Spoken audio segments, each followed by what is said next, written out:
말씀입니다. 출애굽기 16장 1절부터 12절 말씀입니다. 네, 말씀 교독을 읽도록 하겠습니다. 이스라엘 자손의 온 회중이 엘림에서 떠나 엘림과 시내산 사이에 있는 신광야에 이르니 애굽에서 나온 후 둘째 달 15일이라.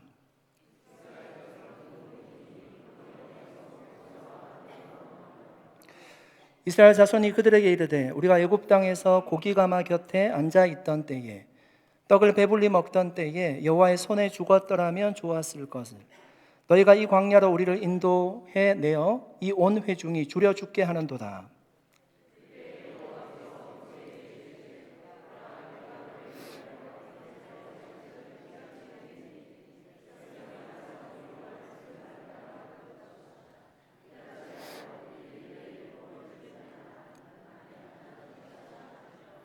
여섯째 날에는 그들이 그 거둔 것을 준비할지니 날마다 거두던 것에 갑절이 되리라.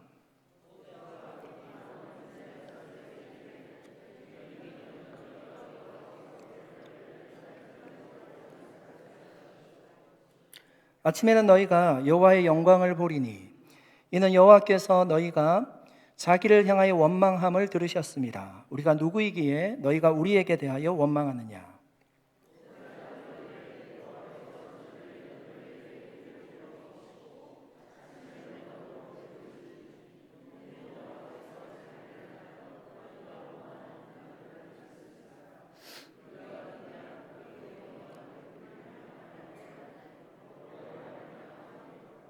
모세가 또 아론에게 이르되 이스라엘 자손의 온 회중에게 말하기를 여호와께 가까이 나아오라. 여호와께서 너희의 원망함을 들으셨느니라 하라.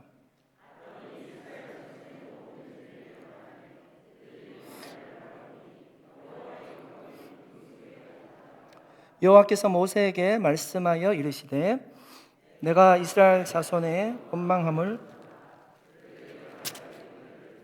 너희가 해질 때에는 고기를 먹고 아침에는 떡으로 배부르리니 내가 여호와 너희의 하나님인 줄 알리라 하라 하시니라.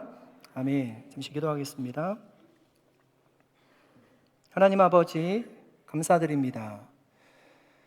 이 시간 하나님의 말씀을 함께 나눌 때 성령님께서 우리에게 말씀하여 주시옵소서. 부족한 종의 입술을 통해서 오직 하나님의 영광된 말씀만이 바르게 증거되게 하옵소서. 감사드리며 예수님의 이름으로 기도드립니다. 아멘. 여러분의 인생을 살아오시면서 자신의 인생의 황금기가 언제였다고 생각하십니까?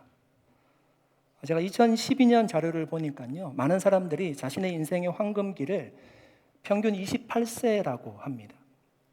어떤 사람은 과거는 지나간 시간이고요, 미래는 불확실한 시간이기 때문에 지금 현재 우리가 살아가고 있는 이 시점이 인생의 황금기라고 얘기하는 분들도 있습니다. 100년 이상을 살아오신 철학자 김영석 교수님은 자신의 인생의 황금기를 60세에서 75세였다고 얘기합니다. 60세까지는 너무 바쁘게 살아오셔서 아무것도 하지 못했다라고 얘기하고요, 75세까지는 뭔가를 배울 수 있으니까 정신적인 건강, 인격의 성숙을 이룰 수 있었다고 합니다. 여러분, 이스라엘 백성들의 지금 오늘 우리가 보고 있는 이스라엘 백성들의 인생의 황금기가 언제였을까요?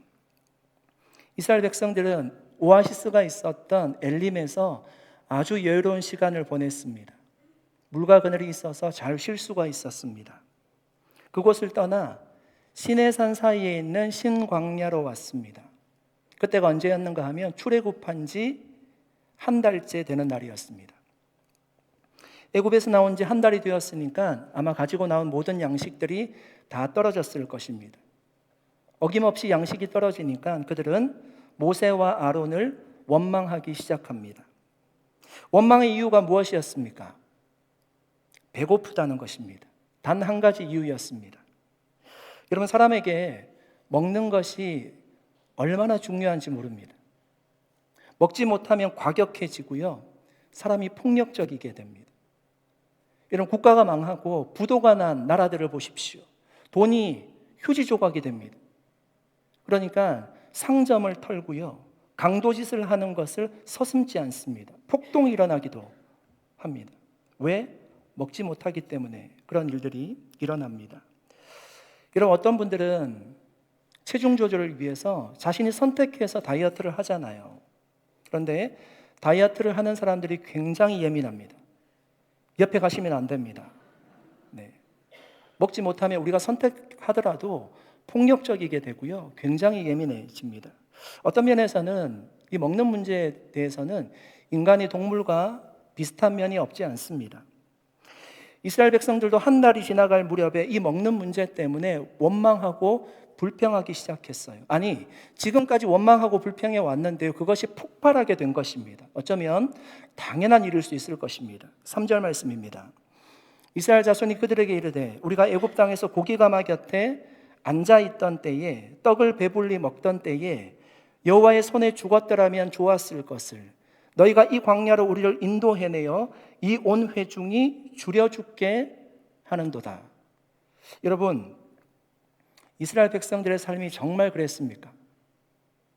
그들이 생각할 때요, 그들의 인생의 황금기가 애굽에 있을 그때였습니까? 저는 성경 어디를 봐도 그 말에 동의할 수가 없어요. 그들은 정말 고통스러운 삶을 살았습니다. 애굽 사람들이 하지 않는 벽돌 굽는 일을 했어요. 그것도 고난이 더해지니까요, 짚을 주지 않고 벽돌을 구우라고 했습니다. 굉장히 힘든 일이었습니다. 그때 그들이 얼마나 힘들면 하나님 앞에 부르짖었어요.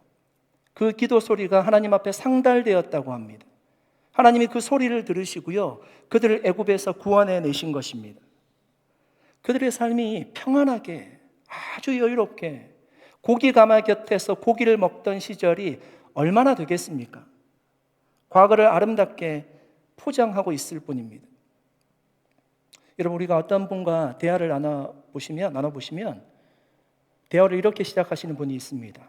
왕년에, 소실적에, 그 얘기는 이제 길어진다는 얘기고요. 그 얘기를 듣고 있으면 모두가 위인과 같은 삶을 살아오셨습니다. 그런데 여러분, 그 속에 정말 진실만이 있습니까? 제가 한번 저희 아이들에게 이 정직에 대해서 가르칠 에피소드가 생겼습니다. 아이들을 앉혀두고요, 제가 정직에 대해서 막 얘기를 했습니다. 그러다가 제가 이렇게 얘기했어요. 아빠는 정직하게 살았어. 그 얘기를 했는데요, 제 마음이 너무 불편한 겁니다. 제가 제 아내가 그 옆에 있었거든요. 아내의 얼굴을 봤어요. 아내가 얼굴을 살짝 옆으로 돌렸습니다. 이렇게 자녀를 보지 않는 곳으로 돌려가지고 웃는 모습을 제가 봤어요. 와, 제가 정말 그 정도밖에 안 되는데, 제 자신을 제가 아는데 제가 그렇게 얘기했다는 것이 너무 부끄러웠습니다.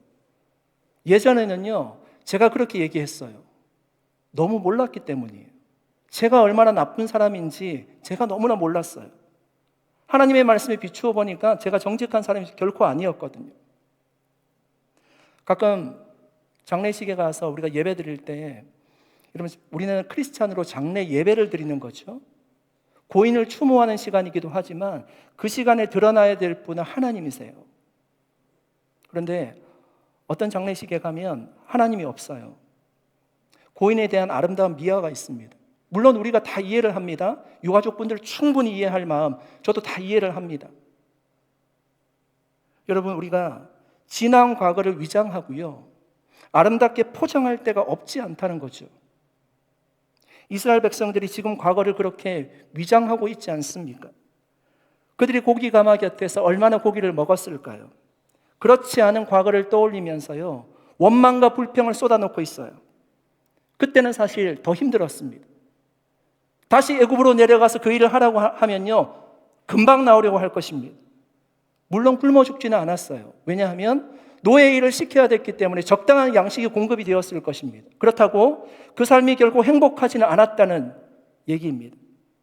여러분 보십시오. 과거를 위장하면요, 원망과 불평이 터져나와요.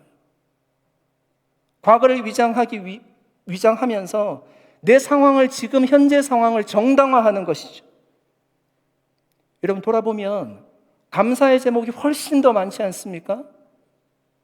애굽에서 구원받은 것 얼마나 감사한 일입니까? 그 감사의 제목들은 생각하지 않고요, 원망과 불평을 쏟아놓고 있습니다. 그러니까 오히려 과거를 아름답게, 더 아름답게 포장하려고 하는 거죠. 여러분, 감사와 찬송은요, 하나님께로부터 오는 언어예요. 원망과 불평은요, 사단에게로부터 우리에게 옵니다. 욥이 사탄의 시험을 받았어요. 그 시험의 목적이 무엇이었는가 하면 하나님을 향해서 원망하고 불평하도록 만들기 위함이었습니다. 사단이 하나님께 얘기하잖아요. 하나님, 욥이 하나님을 경외하는 것은 하나님이 모든 것을 다 해주셨기 때문입니다. 집을 주시고 자녀를 주시고 잘되게 해주셨기 때문에 하나님을 찬양하는 거예요. 그거 다 가져가 보세요. 하나님을 찬양하지 않을걸요? 하나님 허락하셨습니다. 다 가져갔습니다. 자녀를 다 줬고요, 재산 다 잃어버리고요, 온몸에 종기가 나서 살 수 없는 지경이 되었습니다. 그런데 그때 욥이 하나님을 원망하지 않았습니다. 욥기 1장 21절 22절 말씀입니다. 이르되 내가 모태에서 알몸으로 나와 싸운즉 또한 알몸이 그리로 돌아가올지라. 주신 이도 여호와시요 거두신 이도 여호와시니 여호와의 이름이 찬송을 받으실지니이다 하고, 이 모든 일에 욥이 범죄하지 아니하고 하나님을 향하여 원망하지 아니하더라. 여러분, 고통스러운 현재 그 아픔이 있는데요, 원망하지 않고요, 그가 입술로 하나님을 찬송했대요. 여러분, 믿음의 사람들은 원망하지 않습니다. 가나안 땅에 들어간 모든 사람들은요, 원망한 사람들이 아니었습니다. 믿음의 사람들이었어요. 원망한 사람들은 광야에서 다 죽지 않았습니까? 믿음의 사람인 갈렙과 여호수아만 가나안 땅에 들어갔죠. 그들은 하나님을 바라보며 미래지향적인 삶을 살았어요. 지금 어렵더라도 하나님께서 반드시 가나안 땅에 인도해 주실 것을 믿으면서 그들이 걸음을 옮겼다는 것입니다.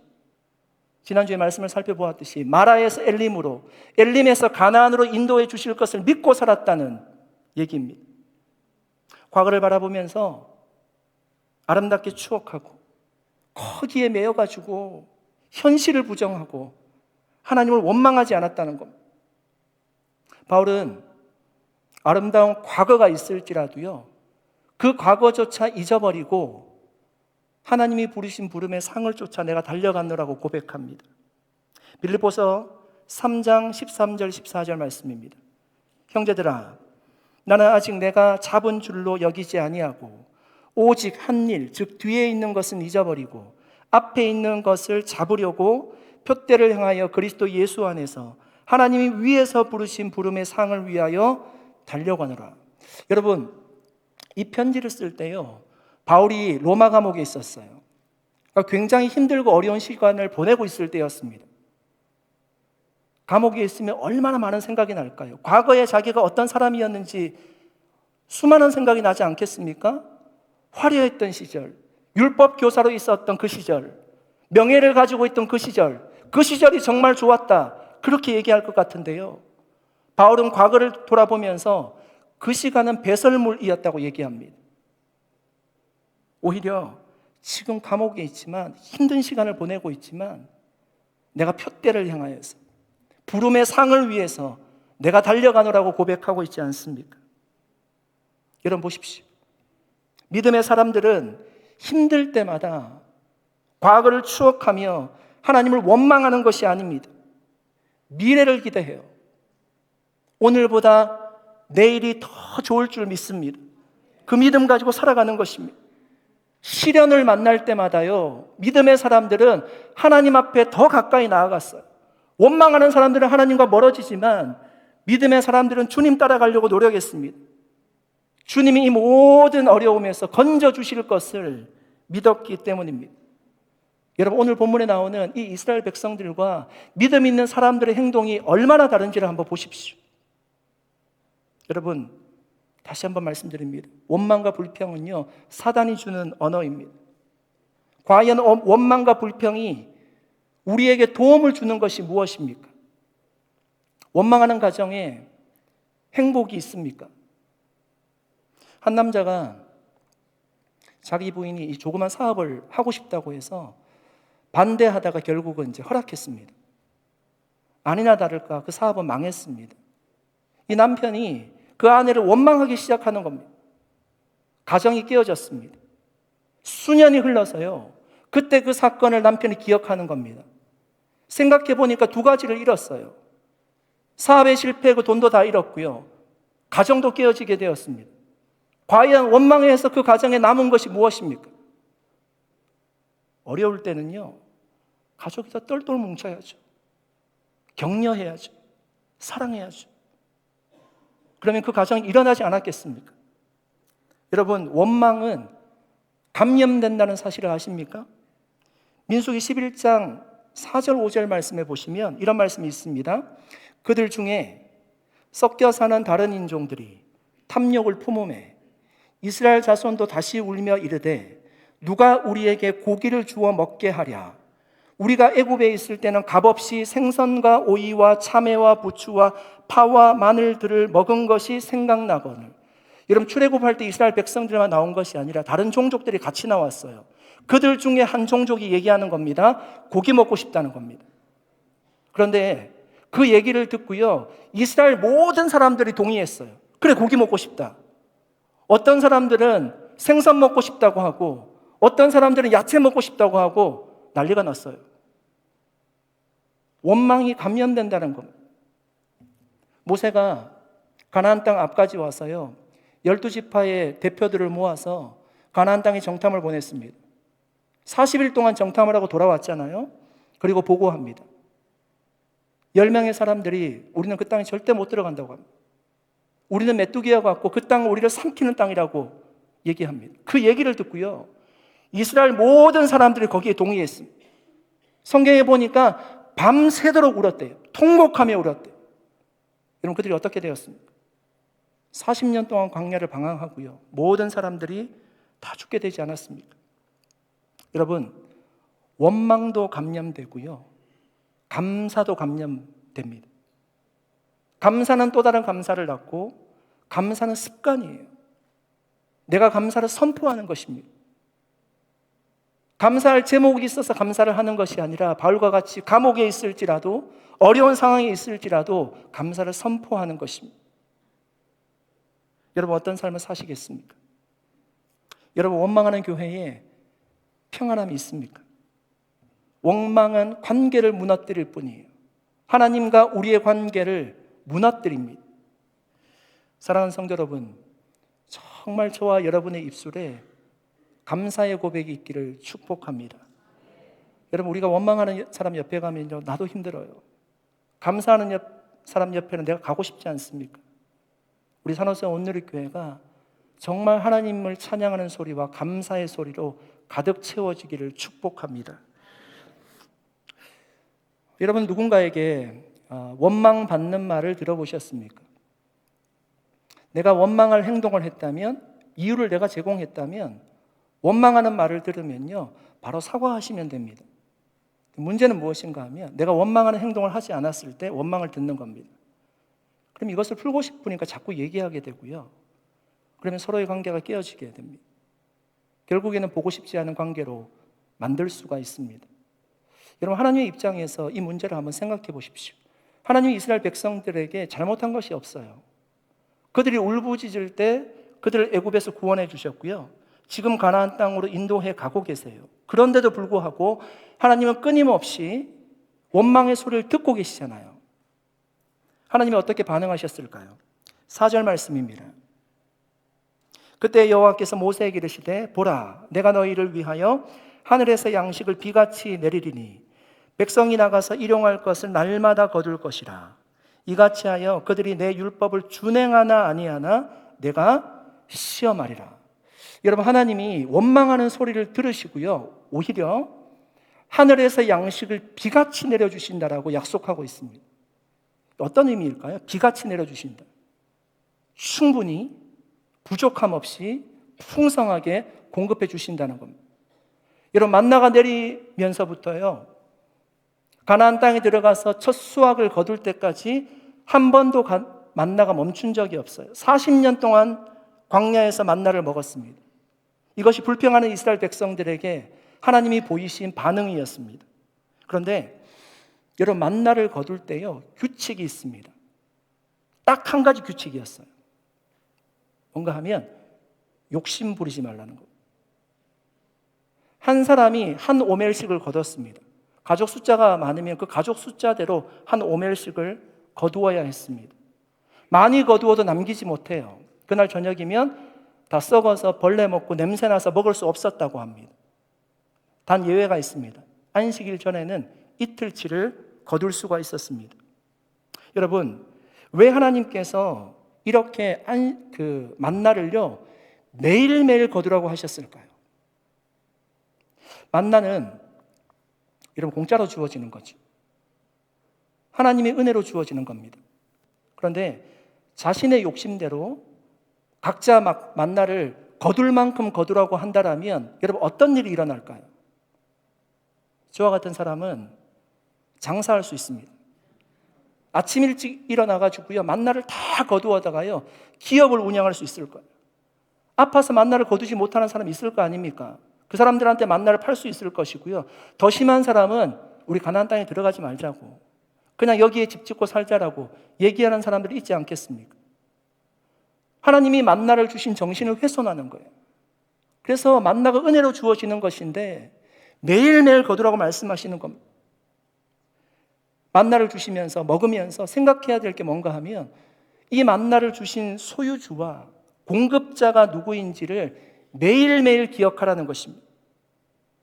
여러분, 지금 눈앞에요 구름기둥과 불기둥이 떠 있어요. 한 번도 구름기둥과 불기둥이 없어진 적은 없어요. 애굽에서 나온 지 한 달 됐는데 여전히 구름기둥과 불기둥이 있습니다. 그런데 이스라엘 백성들 어느 누구도 그 구름기둥과 불기둥을 보면서 기적이라고 생각하는 사람이 없어요. 여러분, 우리가 매일매일 해가 뜨고 해가 지잖아요. 그런데 그 현상을 보면서 이것이 기적이라고 생각하는 사람은 많지 않습니다. 너무나 당연한 일상이기 때문에 그렇습니다. 그래서 여러분, 하나님이 만나는 매일 거두라고 하신 것입니다. 하나님이 어떤 분인지, 그것을 주시는 분이 누구인지 기억하라는 것입니다. 여러분, 이스라엘 백성들 중에 내일은 만나가 내릴까 안 내릴까 염려와 걱정과 근심 가운데 살아갔던 사람들이 있을까요? 물론 여러분, 양식을 재워놓고 살면 마음이 편할 것입니다. 집에 음식이 없다라고 생각해 보십시오. 통장에 잔고가 없다라고 생각해 보십시오. 얼마나 불안합니까? 하나님이 만나를 재워놓지 말라고 한 것은요, 내일 먹을 양식을 걱정하고 염려하고 살아가라는 의미가 아니라 그 양식을 하나님이 책임져 주신다는 겁니다. 그것을 알라고 매일매일 거두게 하셨습니다. 우리가 잘 잊고 사는 존재이죠. 어떤 부자가 밭에 소출이 너무 많아서 오히려 걱정했습니다. 다 창고에 재울 수가 없는 거죠. 고민하다가 창고를 헐고요, 더 큰 창고를 지어서 거기에 곡식을 쌓고 그러면 내 영혼이 먹고 마시고 즐겁게 인생을 살아갈 수 있을 것이라고 생각했습니다. 그 영혼을 보고요, 하나님이 이렇게 말씀하십니다. 어리석은 자여, 오늘 밤에 내 영혼을 도로 찾으리니 그러면 내 준비한 것이 누구의 것이 되겠느냐. 여러분, 제가 지금 이 말씀을 드리는 이유는 잘 들어보십시오. 예수님이 이 비유를 왜 드셨는가 하면요, 제가 지금 읽어드린 이 말씀을 설명하기 위해서 이 비유를 드셨어요. 누가복음 12장 15절 말씀입니다. 그러니까 이 말씀을 설명하려고 이 부자 비유를 든 것입니다. 뭐라고 말씀하죠? 사람의 생명이 그 소유에 넉넉한 데 있지 아니하니라. 사람의 생명이 그 소유에 넉넉한 데 있지 아니하리라. 이것을 설명하기 위해서 이 비유를 드셨어요. 여러분, 우리의 생명이요, 우리가 가진 소유에서 나오는 것이 아니라는 얘기예요. 소유가 넉넉하면 우리가 생명력이 넘치는 삶을 살아갈 수가 있을까요? 만나를 창고에 가득가득 채워두면요, 우리가 아무런 근심 걱정 없이 그렇게 살아갈 수가 있을까요? 그것이 아니라는 것이죠. 소유가 넉넉하면 편하게 살 수는 있습니다. 그러나 소유가 넉넉하다고 반드시 생명력이 넘치는 삶을 살아갈 수 있는 것은 아닙니다. 왜 그럴까요? 생명의 주인이 누구십니까? 생명을 누가 주시는 것입니까? 생명은 하나님이 주시는 것이기 때문입니다. 우리가 부를 많이 가졌다고 해서 자동적으로 행복한 것이 아니라는 이유가 바로 여기에 있는 거예요. 중요한 것은 무엇인가 하면요, 그 소유를 주신 분이 누구인지를 망각하지 말라는 것입니다. 그래서 만나를 매일매일 거두도록 하나님께서 정하신 거죠. 여러분, 예수님이 제자들에게 매일매일 일용할 양식을 구하라고 기도문을 주셨어요. 그러니까 주기도문은요, 가장 중요한 기도문이잖아요. 그러니까 제자들에게 기도를 가르쳐 주시면서 일용할 양식을 매일매일 거두라고 말씀하셨어요. 기도하라고 하셨어요. 여러분 중에 혹시 오늘 저녁 때 먹을 양식이 없어서 걱정하고 계시는 분 계세요? 아마 저는 없을 거라고 생각합니다. 여러분 가정에 가셔서 여러분 펜츄리를 한번 열어보십시오. 적어도 먹을 음식이 아마 많이 들어있을 것입니다. 우리에게 부족한 것이 없어요. 그럼에도 불구하고 하나님께서 일용할 양식을 매일 거두라고 말씀하셨어요. 매일매일 기도하라고 말씀하셨어요. 정말 어려운 것이 무엇인가 하면요, 광야에 나아갔는데 만나가 너무 많다는 겁니다. 사방에 다 만나예요. 여기 봐도 만나, 저기 봐도 만나, 다 만나예요. 만약에 만나가 조금밖에 없어서요, 이스라엘 백성들이 그것을 쟁취한다면 가진 사람들이 하나님 앞에 감사할 수 있는 것은 쉬울 것 같아요. 만나가 너무너무 많은데 매일매일 만나가 내리는데 그 만나를 보면서 하나님 앞에 감사할 수 있는 것이 어려운 거죠. 그래서 여러분, 원망보다 감사가 어려운 겁니다. 예수님이 매일매일 일용할 양식을 달라고 기도하라고 하셨던 것은 우리가 풍요 속에 있을지라도 그것을 주신 분이 누구인지를 잊지 말라는 거예요. 하나님이심을 잊지 말라는 것입니다. 여러분, 행복지수는 경제 수준과 비례하지 않습니다. 오히려 못 사는 나라의 국민들이 훨씬 더 행복한 경우들이 많이 있습니다. 만나를 많이 가졌다고, 부를 많이 가졌다고 행복하지 않다는 것입니다. 여러분 한번 생각해 보세요. 지금보다 어려울 때가 더 불행하셨습니까? 그렇지 않을걸요. 그 부를 주신 분이 하나님이심을 매일매일 고백하는 자가 감사할 수 있고요, 은혜 가운데 살아갈 수가 있습니다. 그것을 잊지 말라는 거예요. 저와 여러분이 이미 많은 것을 가지고 있겠지만 그 모든 가진 것은요, 하나님이 우리에게 만나러 주신 것입니다. 그 만나가 손에 들려 있을지라도 이것이 어디로부터 왔는지를 기억하고 우리가 하나님 앞에 감사와 영광을 돌려드릴 수 있기를 예수님의 이름으로 간절히 축복합니다. 여러분, 만나를 거둘 때 안식일 전에는 이틀치를 거두라고 했습니다. 평상시에는 만나를 다 썩어서 버렸는데요, 이틀치를 거둬도 안식일 때는 괜찮았습니다. 5절 말씀입니다. 여섯째 날에는 그들이 그 거둔 것을 준비할지니 날마다 거두던 것에 갑절이 되리라. 여러분, 왜 안식일 전에는 갑절을 거두게 하셨을까요? 여러분, 이 말씀이 주어진 시점이요, 모세가 시내산에 올라가서 율법을 받기 전이에요. 율법을 받기 전인데도 불구하고요, 안식일을 지키라고 말씀하는 거죠. 출애굽기 16장 26절 27절 말씀입니다. 오늘 보면 이제 마지막에 있는 말씀인데요, 엿새 동안은 너희가 그것을 거두되 일곱째 날은 안식일인즉 그날에는 없으리라 하였으나 일곱째 날에 백성 중 어떤 사람들이 거두러 나갔다가 얻지 못하니라. 여러분, 이런 사람들 꼭 있잖아요. 하나님이 가지 말라고 하셨어요. 준비를 하지 못해서 그날에 나갔는지, 아니면 정말 안 내릴까 해서 나갔는지, 욕심 때문에 나갔는지는 모르겠지만 나가도 잊지 않았습니다. 왜 안식일 전에 이틀치를 거두라고 말씀하셨는가 하면요, 여러분, 하나님 우리를 너무 잘 아시는 거예요. 만나를 거두는 유일한 법칙이 제가 뭐라고 말씀드렸죠?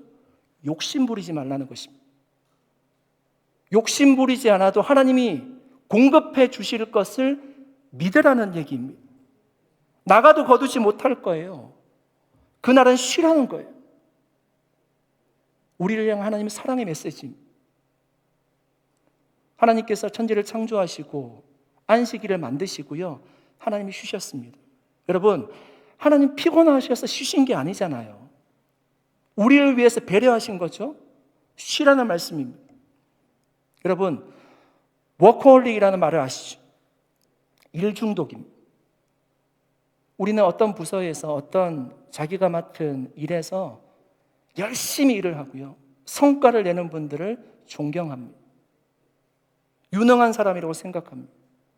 그런데 여러분, 성경적으로 워커홀릭은요, 나쁜 사람이에요. 죄 짓는 사람입니다. 하나님이 우리를 그렇게 만들지 않으셨어요. 우리는 기계와 같이 쉼 없이 일을 할 수 있는 존재가 아니에요. 쉼 없이 일을 하면요, 반드시 병이 나게 되어 있습니다. 육체적인 질병이 찾아온다든지, 정신적으로 무너진다든지, 가정이 무너진다든지, 하나님과 우리의 관계가 가장 중요한 문제이죠. 끊어진다든지, 쉬지 못하면 문제가 발생한다는 거예요. 여러분, 하나님께서 쉬라고 말씀한 이유는요, 이것이 해도 되고 안 해도 되고 설득과 권면의 말씀이 아니라 명령의 말씀이에요. 쉬라는 것입니다. 우리가 휴식하지 않으면 건강하고 생산적인 일을 할 수 없어요. 여러분, 왜 사람들이 쉬지 못할까요? 저는 만나를 거두는 법칙과 동일하다고 생각해요. 욕심 때문입니다. 불신앙 때문이에요. 광야 40년을 먹이셨던 하나님을 믿는다라면 우리가 쉴 수 있어야 됩니다. 예수님께서 제자들에게 이렇게 말씀하셨습니다. 마가복음 6장 31절 말씀입니다. 이르시되 너희는 따로 한적한 곳에 가서 잠깐 쉬어라 하시니 이는 오고 가는 사람이 많아 음식 먹을 겨를도 없습니다. 이 본문의 배경이 오병이어 사건이에요. 수많은 사람들이 모였어요. 제자들이 그들을 서포트한다고요, 쉬지를 못했어요. 예수님 말씀하시는 겁니다. 음식 먹을 겨를도 없이 바삐다는 제자들을 보고요, 얘들아 잠깐 쉬어야 돼. 지금 일하면 안 돼. 잠깐 쉬어야 돼. 마태복음 11장 28절입니다. 수고하고 무거운 짐진 자들아 다 내게로 오라. 내가 너희를 쉬게 하리라. 여러분, 예수님이 우리를 초청하시는데요, 그 초청의 이유가 무엇인가 하면 쉬라는 것입니다. 잘 쉬어야 된다는 거예요. 주님 앞에 와서 우리가 가지고 있는 인생의 짐들을 내려놓고요, 잘 쉬라는 것입니다. 여러분, 주일날 너무 바쁘시면 안 됩니다. 그 책임은 저한테 다 있지만 그래도 여러분 너무 바쁘시면 안 돼요. 저는 사역자이기 때문에 바쁠 수밖에 없지만 여러분들 잘 쉬셔야 됩니다. 오히려 우리가 사역을 많이 하지 않는 게요, 주일날 예배에 더 집중할 수 있어요. 예배를 더 잘 드릴 수 있고요, 예배 드리면서 우리가 안식을 누릴 수 있습니다. 영적으로 육적으로도 잘 쉬셔야 됩니다. 바울이 1차 선교여행을 마치고 안디옥 교회에 돌아왔잖아요. 제가 금요일 말씀을 나눴죠. 1년 정도 있었거든요. 1년 정도 파송교회에서 잘 쉬었습니다. 우리는 바울을 생각할 때요, 바울이 목숨 바쳐 사역했던 것만 기억해요. 그 말이 맞는 말이지만 쉬지 않았다는 얘기가 아니에요. 오히려 반대의 의미가 있어요. 바울이 잘 쉬었기 때문에 많은 사역을 감당할 수가 있었던 것입니다. 여러분, 주일날 바쁜 분들, 2중직, 3중직 하시면 사역하시는 분들을 보면요, 제가 얼마나 미안한지 모릅니다. 물론 우리가 사람 보고 일하는 거 아니고 하나님께서 우리에게 주신 사명이라고 생각해서 사역을 하지만 저분들 마음 가운데 정말 안식이 있을까, 그런 생각들을 하면요, 제가 정말 미안해집니다. 우리가 잘 쉬는 것이 하나님이 주신 안식일을 잘 보내는 거예요. 여러분, 부흥하는 교회의 목사님들은요, 다 잘 쉬시는 분들이에요. 이런 목사님들이 안식년을 간다는 것은 굉장한 용기가 필요합니다. 1년을 비워야 되는데 그 자리를 교회가 과연 어떻게 될까? 믿음이 없으면요, 안식년을 가기가 어려워요. 그런데도 하나님께 맡기고 하나님이 이 교회를 세워주셨으니까 이 교회를 책임져 주실 것을 믿고 안식년을 떠나는 거죠. 제가 지금 가겠다는 얘기가 아닙니다. 심각하게 받지 마십시오. 네. 제가 무슨 얘기를 하고 싶은가 하면 여러분 정말 쉬어야 되는데 쉬지 못하는 분들은요, 작은 교회 목사님들이에요. 작은 교회 목사님들 거기에 메이크업 해줄 분들이 없어요. 예배는 동일하게 드려지고요, 양육은 동일하게 있습니다. 자기가 자기 자신을 번아웃 되었다는 것을 알고 있어요. 사실은 그렇지만 그 사역을 놓지 못하니까요, 계속 섬기고 사역하는 것입니다. 안타까운 목회 현실이에요. 사랑하는 성도 여러분, 하나님은 일할 때 쉴 때를 구분하라고 말씀하시는 겁니다. 욕심 부리며 살지 말라는 거예요. 계속 쉼없이 그렇게 일할 수 없다는 것입니다. 하나님이 주시는 만나는요, 계속 내릴 거예요. 아멘. 우리가 욕심을 내려놓고 주님이 채워주실 것을 믿으면 우리가 쉴 수 있습니다. 여러분 정말 주일이 영적으로 육적으로 우리가 쉬는 쉼을 통해서요, 정말 예배 때마다 치유와 회복이 일어나는 놀라운 역사가 일어나기를 예수님의 이름으로 간절히 축복합니다. 같이 기도하겠습니다. 하나님 아버지, 감사드립니다. 오늘 우리가 하나님 말씀을 나누었습니다. 우리에게 믿음을 주시고 주님, 어려울 때 덕 주님을 의지하게 하여 주시고 원망하는 말을 버리게 하시고 감사의 말을 하게 하여 주시옵소서. 하나님, 주님이 채워주실 것을 믿고 우리가 영적으로 육적으로 안식하게 하여 주셔서 우리를 통해서 하나님이 영광받아 주시옵소서. 감사드리옵고 예수님의 이름으로 기도드립니다. 아멘. 우리 자리에서 일어나셔서 마지막 찬양 드리겠습니다.